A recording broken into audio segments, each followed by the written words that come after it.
Tonio Fenech kien ikkonfrontat ma' George Farrugia waqt l-investigazzjonijiet li kienu saru fil-każ tal-korruzzjoni fuq kuntratti taż-żejt mill-Ene Malta.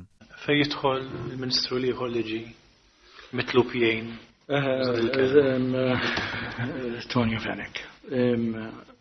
Kien ġej konna minnilu konfront ma' George Farrugia fl-uffiċċju tal-Kummissarju mill-Kummissarju. Sar konfront bejnietom. Bej George Farrugia u l-Ministru Fenech.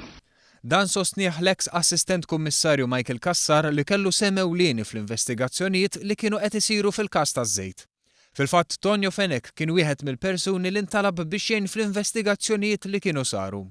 Mistoqsim il-Kumitat Parlamentari għal Kontijiet Pubbliċi għaliex il-Pulizija ħasset li tikkonfronta quddiem xulxin lil Tonio Fenech u l-George Farrugia, Kassar wieġeb li kienet għażla tal-Kummissarju tal-Pulizija John Rizzo u li din il-mistoqsija trid issir lilu. Madankollu spjega kif il-punt ewlieni diskuss waqt din il-konfrontazzjoni kienet dwar l-arloġġ li ngħata lil Tonio Fenech bħala regal. Matul ix-xhieda tiegħu Michael Kassar spjega kif il-Pulizija kellha provi biżżejjed dwar korruzzjoni floti ta' kuntratti taż-żejt qabel l-2005.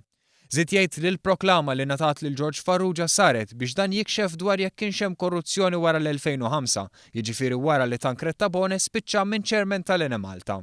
Madankollu Kassar qal li minkejja l-proklama il-Pulizija baqgħet ma sabet l-ebda ħiel dwar korruzzjoni.